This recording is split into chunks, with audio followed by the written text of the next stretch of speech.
Civilian का military trial जो है इस वक्त शुरू हो चुका है। 6 लोगों का ट्रायल जो है वो पेशावर में शुरू हुआ है और कल 10 और लोगों का जो है वो मर्दान के लोग हैं उनका शुरू हुआ है। तो अटॉर्नी जनरल साहब ने सुप्रीम कोर्ट में यकीन दहाई करवाई थी कि कोई भी जो है वो ट्रायल शुरू करने से पहले कोर्ट को एतमाद में लिया जाएगा। तो इस तरह से कोई कोर्ट को एतमाद में नहीं लिया गया और सिविलियन का मिलिट्री ट्रायल जो है वो शुरू है। पाकिस्तान तहरीक इंसाफ की तरफ से बाकायदा तौर पर जो है वो उनको याद दहानी करवाई गई है कि आपने वहां पर एश्योरेंस की थी और ये कहा था कि जो है किसी तरह से ट्रायल शुरू नहीं हुआ और कोर्ट को बताया जाएगा और कोर्ट का हुक्म है और कोर्ट के हुक्म के बावजूद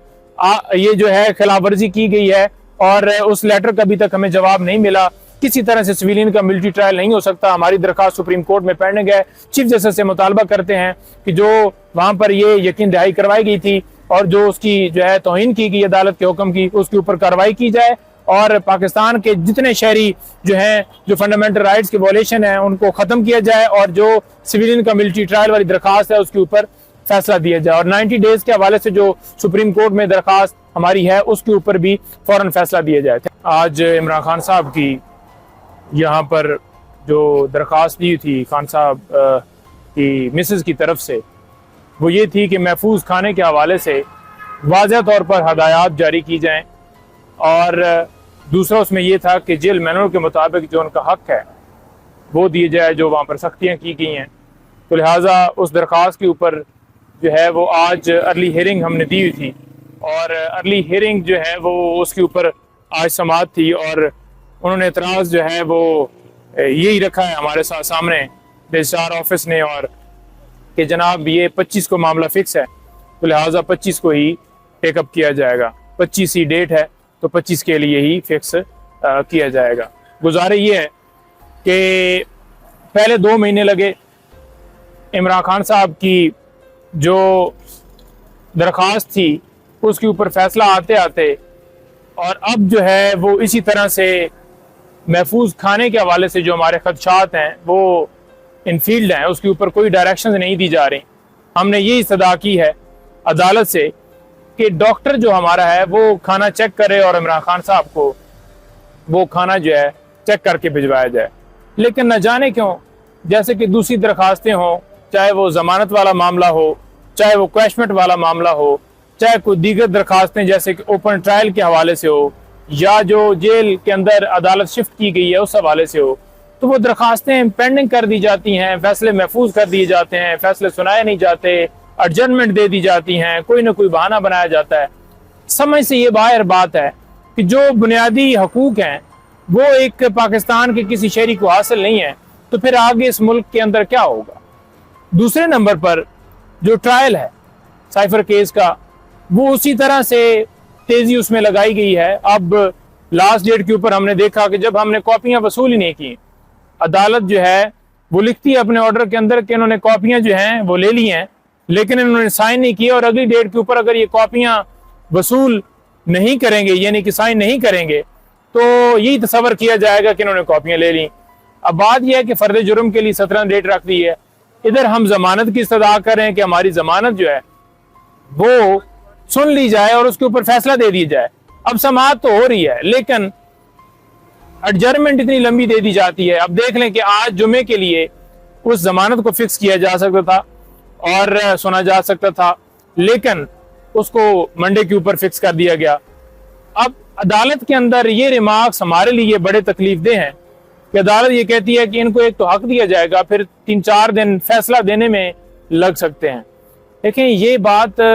जो है ना कितनी ही मज़ाक़खेज़ है और कितनी अजीब और जो है वो इस तरह से बात की गई है कि हम तो देख के हैरान हो गए कि क्यों भाई इतना क्यों लेट दिया जाएगा।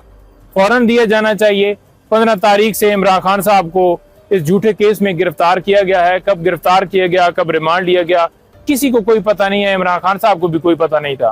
तो जब हमें पता चला है उससे पहले अता तारड़ जो है वो मीडिया के ऊपर बता चुके थे कि इमरान खान साहब की गिरफ्तारी भी हो गई है और उनका रिमांड भी हो गया। अब तारड़ साहब को कैसे पता चला जब उनके बुकला को नहीं पता, इमरान खान साहब को नहीं पता। तो किस तरह ये सारी चीजें मनसूब करती हैं कि ये जो PDM का टोला था इन्होंने अपनी हुकूमत के अंदर जितना इनसे हो सका इन्होंने केसेस बनाए और अब जो इंटरिम गवर्नमेंट है वो भी पूरी सहूलतकारी कर रही है। फ़लस्तीन के हवाले से बाकायदा तौर पर पाकिस्तान तहरीक इंसाफ ने जो है वो दरखास्तें दी कि हमें पुरअमन एहतजाज अपने मुसलमान भाइयों के साथ जो जुल्म हो रहा है उसके ऊपर करना है और इजाज़त दी जाए। उसके ऊपर जो है थाने के SHO जो हैं वो 160 का नोटिस भेज रहे हैं। वो कह रहे हैं जनाब कि अगर आपने इज्तिमा किया तो आपको पता है कि हजूम के ऊपर बड़ी यहाँ पर जो है वो हजूम नहीं किया जा सकता, तो मुल्क की सूरत हाल की सूरत में आप जो है वो एहतजाज जो है वो इकट्ठे ना हो, वरना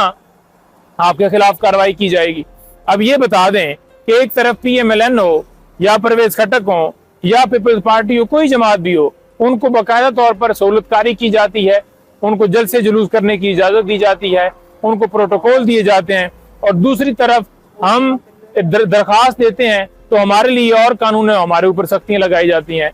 इमरान खान साहब का कल वाज़ेह तौर पर कौम के सामने पैगाम आ चुका है।